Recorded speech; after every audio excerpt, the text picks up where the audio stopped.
नमस्कार दोस्तों, आज के हमारे इस वीडियो में हम आपके लिए करवा चौथ व्रत की संपूर्ण कथा लेकर आए हैं। बहुत समय पहले की बात है। किसी साहूकार के 7 बेटे थे और उनकी एक बहन करवा थी। सभी सातों भाई अपनी बहन से बहुत प्यार करते थे, यहाँ तक कि पहले उसे खाना खिलाते फिर स्वयं खाना खाया करते थे। एक दिन जब करवा चौथ का व्रत आया तो करवा अपने ससुराल से मायके आई हुई थी।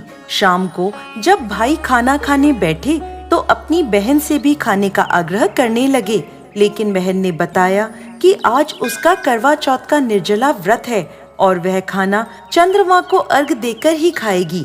अपनी बहन को भूख प्यास से व्याकुल देख सबसे छोटे भाई ने पहाड़ी पर जाकर एक दीपक जला दिया और उसे चलनी की ओट में रख दिया। वापस आकर अपनी बहन से कहने लगा, बहन चांद निकल गया है, तुम अर्घ देकर खाना खा लो।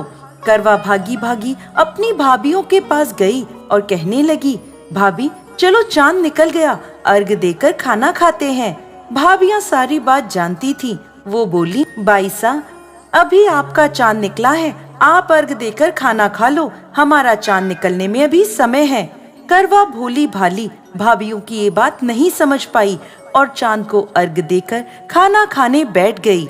जैसे ही पहला निवाला तोड़ा तो उसे छींक आ गई, दूसरा निवाला तोड़ा तो उसमें बाल निकल आया और तीसरा निवाला तोड़ते ही उसके ससुराल से खबर आ गई कि जैसी भी हालत में है तुरंत अपने ससुराल पहुँचे। सेठानी करवा को विदा करने के लिए जैसे ही कपड़े निकालने लगी तो कभी उसके हाथ में काला कपड़ा आए तो कभी सफेद।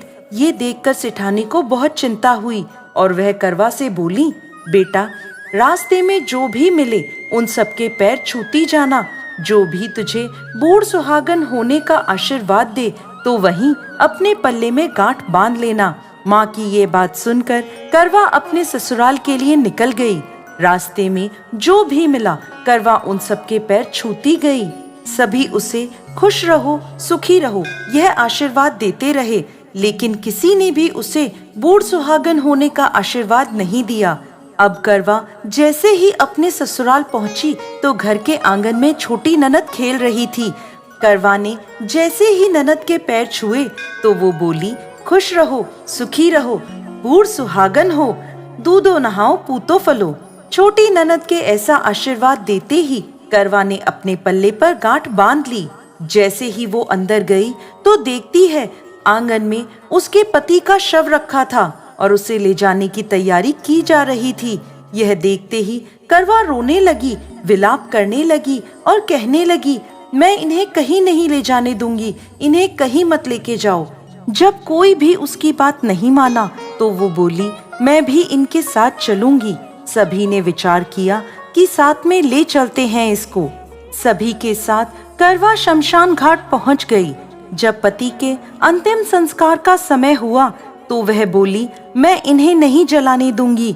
सब कहने लगे, पहले तो अपने पति को खा गई, अब उसकी मिट्टी भी खराब कर रही है, लेकिन करवा ने किसी की एक ना सुनी। सभी लोगों ने आपस में विचार विमर्श किया और उसको शमशान में ही एक झोपड़ी डलवा दी। उस झोपड़ी में करवा अपने पति को लेकर रहने लगी। अब करवा सुबह शाम अपने पति की साफ सफाई करती और उसके पास बैठी रहती थी। सुबह शाम छोटी ननद आकर उसे खाना पानी दे जाया करती थी। अब वह हर महीने की चौथ का व्रत करने लगी। व्रत करती, चंद्रमा को अर्घ देती और जब पूजा करने बैठती तो चौथ माता प्रकट होकर कहती, करवो ले घड़ी बुखारी करवो ले, भाइयों की प्यारी करवो ले। तो करवा उनसे अपना सुहाग मांगने लगती।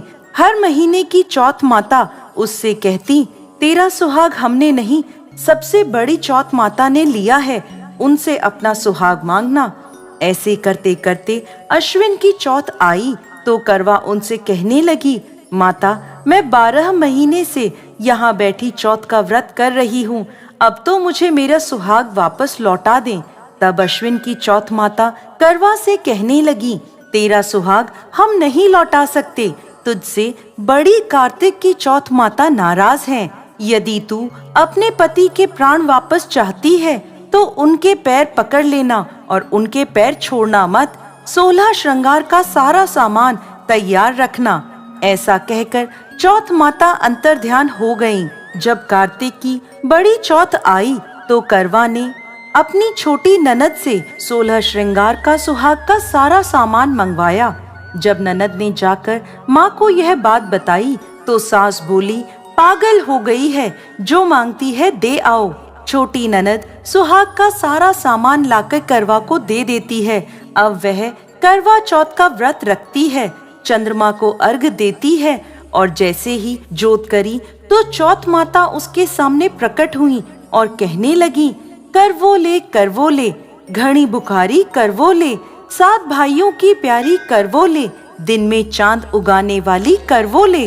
तब उसने उनके पैर पकड़ लिए और बोली, माँ मेरा सुहाग मुझे वापस लौटाओ।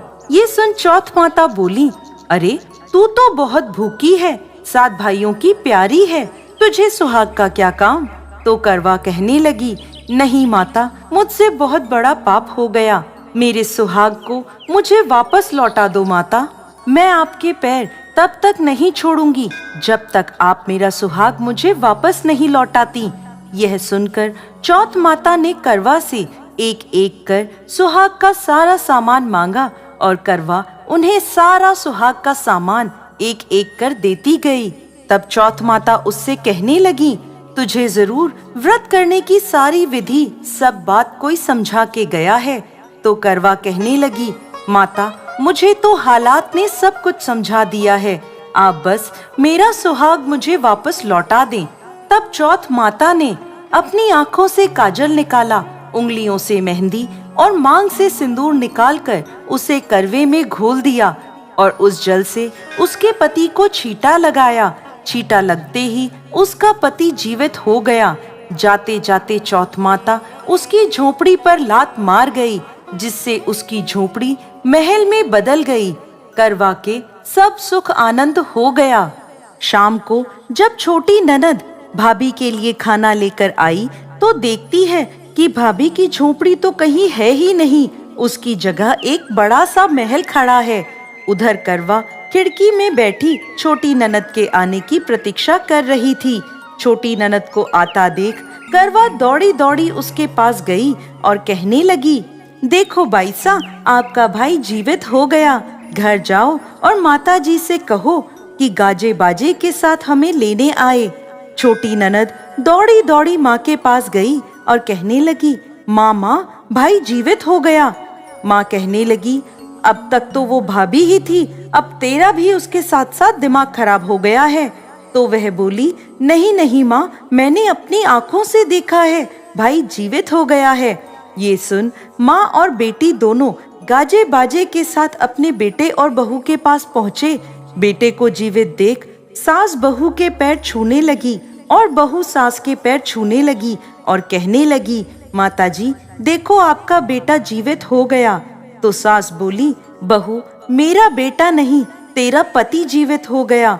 मैंने तो साल भर पहले ही इसका अंतिम संस्कार कर दिया था, ये तो तेरे भाग्य से वापस आया है। हे चौथ माता, जैसी पहले साहूकार की बेटी के साथ करी वैसी किसी के साथ मत करना, और बाद में जैसे करवा के पति को लंबी आयु दी वैसे ही इस कथा को कहने वाले, सुनने वाले और हुंकारा भरने वाले सब पर कृपा करना। जय चौथ माता।